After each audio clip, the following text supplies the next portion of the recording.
या माऊली या पुढे या.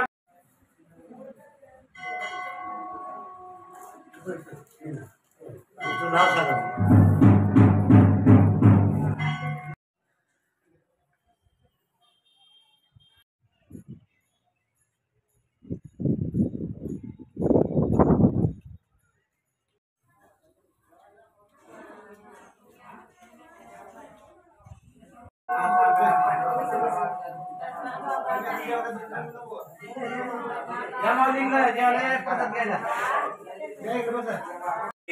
गिरजापती देवता भ्यो नमो नमः. श्री गणपती देवता भ्यो नमो नमः. माझं नाव संजय अर्जुन बडवे. मी गिरजापती देवस्थानचा नातेपुते या ठिकाणचा पुजारी आहे. आणि या पुजाऱ्याच्या संदर्भात मला जे काय माहिती आहे आतापर्यंत हे नाव तुम्हाला माहिती या माझ्या मार्फत घेऊ शकताय. तर माझं नाव तुम्हाला सांगितले की गिरजापती देवस्थान हे शिखर शिंगणापूरच्या अखेरीत सातारचे उदयनराजे भोसले तसेच श्रीमंत आईसाहेब म्हणजे कल्पनाराजे भोसले यांच्या खाजगी मालकीचे देवस्थान आहे. आणि या देवस्थानमध्ये असे शिखर शिंगणापूरच्या आसपास जवळ अष्टतीर्थ आहेत. ते अष्टतीर्थही त्यांचेच आहेत, त्यांच्याच आधिपत्याखाली येते.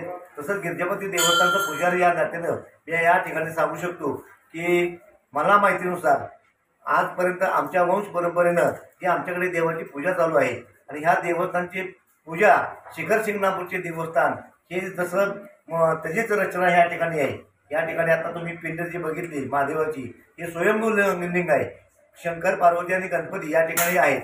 आणि शिंगणापूरची रचना सुद्धा तशीच असून परंतु या ठिकाणी शिंगणापूरच्या मंदिरामध्ये असणारे नंदी हे 5 नंदी आहेत. इथं नातेपुतेमध्ये गिरजापती देवस्थान आहे हे इथं 3 नंदी आहेत.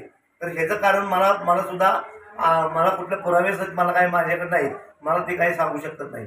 त्याच्यानंतर शिखर शिंगणापूरचे देवस्थान शंभू महादेव त्याच्या उत्तरेकडच्या बाजूला तुमचे बळीचे मंदिर आहे अमृतेश्वर. आणि परंतु ह्या ठिकाणी नातेपुतेले गिरजापती देवस्थान ह्या ठिकाणी बळीचे देऊळ हे दक्षिणेला आहे. या ठिकाणी चैत्र महिन्यामध्ये याची यात्रा भरती. श्रावण महिन्यात सुद्धा मोठा उत्सव केला जातो. परंतु चैत्र महिन्यात चांगल्या पद्धतीनं जे उत्सव असतील त्या उत्सवापैकी हा चैत्र महिना फार महत्त्वाचा आहे. शिंगणापूरची यात्रा ज्यावेळी भरती त्यावेळेस या ठिकाणची सुद्धा यात्रा भरत असते. इकडचे काय कावडी असतात खालच्या मराठवाड्यातले काय लोक येतात या ठिकाणी त्याची इथं सुद्धा होती. तसेच भातंगळे म्हणून गाव आहे लातूरच्या तुळजापूरच्या खाली, तेथील जे त्याचा पुरवणी म्हणून मान आहे त्या ठिकाणी त्या लग्ना दिवशी अष्टमीला तिथली यात्रा चैत्र शुद्ध पंचमी त्या दिवशी देवाला लग्न सोहळा चालू असतो. तुमचा हे चालू असतो, हळदी चालू असते. तिथून पुढे सगळं उत्सव चालू असतो. पंचमीला हळदी लागतात आणि लग्न अष्टमीला चैत्र शुद्ध अष्टमीला लग्न लागतात. त्या लग्नाचा त्या दिवशी गावातून पालखीची मिरवणूक मूर्ती आहेत पहिल्यापासून ज्या आलेल्या आहेत त्या मूर्ती आहेत पितळेच्या त्या जुन्या आहेत त्या गावात त्या पालखी म्हणून हिंडवून या ठिकाणी मिरवणूक असते. त्याची मिरवणूक झाल्यानंतर 8-9 वाजता सर्वसाधारण रात्री या ठिकाणी मंदिरात त्या पालखी येते. तिथून पुढं 10 वाजता बाकीच्या गावातला कावडी बाकी येते त्याचा तिथे या ठिकाणी होतो. तसंच या ठिकाणी लग्न सोहळ्यासाठी नातेपुते गावचे पाटील हे नवरी मुलीचा मान असतो. आणि माळशेरचे पाटील शीतल पाटील म्हणून आहेत त्या माळशेरकरांचा मान नवऱ्या मुलाचा मान असतो. या ठिकाणी आता लोकांना इथं उभं करून देवाच्या पाठीसमोर त्यांना लग्न सोहळा पार पाडला जातो. तसेच त्यानंतर देवाच्या या ठिकाणी लग्नानंतर जे साडं किंवा विजय असतो तो सुद्धा पौर्णिमेपर्यंत आम्ही करू शकतो तिथं. आणि या ठिकाणी हे 10 दिवसाचा मान छत्रपती घराण्याकडे असतो.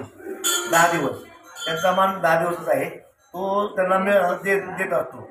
त्या 10 दिवसामध्ये इथं काय सगळा हे आहे तर त्यांचा ती काय हे असेल त्याला मक्ता म्हणते काय ते आम्ही तिथं नेत असतो पूजेने प्रत्येकाने. या ठिकाणी अजून तुम्हाला काही विचारायचं? या मंदिराला 4 असे द्वार आहेत. त्या द्वारचं ह्या मंदिराला 3च द्वार आहेत. दक्षिण द्वार, उत्तर द्वार आणि पूर्व द्वार असे 3 द्वार आहेत तिला. धन्यवाद. तिकडे मागे गेलो आता